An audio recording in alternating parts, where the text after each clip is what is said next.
কই রে তুই? একটু নদীর পাড়ে আয় তো, জরুরি একটু কথা আছে রে বন্ধু। একটু বিপদে পড়েছি, একটু নদীর পাড়ে আয়। এত জরুরি খবর দিলি যে, কি বলবি বল। আমার আবার কাজও আছে। কি বলতে চাস তাড়াতাড়ি একটু বলিস, আমার আবার কাজে যেতে হবে। আরে বন্ধু বলিস না, আজকে কপালটাই খারাপ। আজকে 200 টাকা ডিপি করেছিলাম, কিন্তু টাকাটা উত্তোলন করতেই পারলাম না। এরকম খারাপ দিয়েছে যে দাম, কি আর বলবো, মাথাটাই আমার গরম হয়ে গিয়েছে। এখন তুই আমাকে কিছু টাকা ধার দে তো, আমি আবার তোকে কালকে দিয়ে দিব।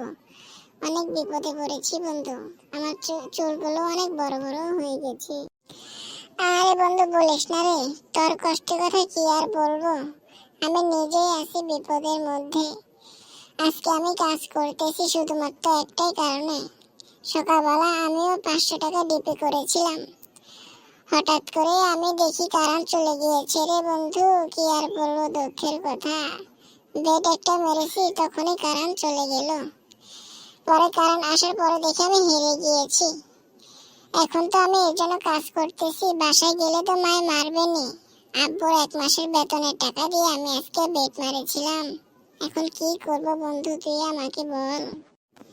আরে বন্ধু কি আর বলবো, দুজনেই তো বিপদের মধ্যে পড়েছি। পকেটগুলো একবারেই ফাঁকা। পকেটে যদি 10-20 টাকা থাকতো তাহলে তো দুজন মিলে মাল খেয়ে টাল হয়ে পড়ে থাকতাম নদীর পাড়ে। আরে বন্ধু আমি তো খেয়েছি। কালকে আমার আব্বু 1 বোতল নিয়ে এসেছিল, সেখান থেকে আমি কিছুটা চুরি করে খেয়েছি। খেয়ে আমি নদীর পাড়ে এসেছি, ভাবলাম এখানে আজকে নদীতে খালি গোসল করবো আর শুয়ে থাকবো। মাল খেয়ে টাল হয়ে এখন আমি এখানে পড়ে থাকবো। অলরেডি আমি হাফ টাল হয়েও গেছি। এসব মাল খুঁড়তে না করতে শুয়ে পড়েছে। সত্যি মাল খেয়ে এসেছে বাসা থেকে। এখন আমি আর কি করব, যাই বাসায় যাই, দেখি আম্মু কি বলে। মাল খাই আম্মুর হাতে, ও তো মাল খেয়ে না টাল হয়ে পড়ে আছে। আরে আজকে মালের নেশা না রে, পিনিক পিনিক লাগে। রাস্তা আমি চিনি না রে, সব উলট পালট লাগে। শালা কি যে বলবো, মালের যে এত স্বাদ, আরো খেতে ইচ্ছে করছে। আমি মনে হয় এখন সুইমিং পুলের কাছে পাশে আছি। কি অসাধারণ এসির বাতাস, আহা কি যে মজা লাগতেছে। বোতলটা যদি থাকতো না তাহলে আরো দুটো খেয়ে নিতাম, অস্থির ছিল। এই সময় সত্যি মাল খেয়ে টাল হয়ে গিয়েছে রে।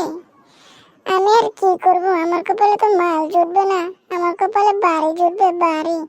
আমি আর কি করব এখানে দাঁড়িয়ে দাঁড়িয়ে। আমি বরং বাসায় চলে যাই, এখানে দাঁড়িয়ে থেকে আমার কোনো লাভই হবে না। থাক আমি চলে যাই, কি মাল খেয়ে টাল হয়ে পড়ে থাক।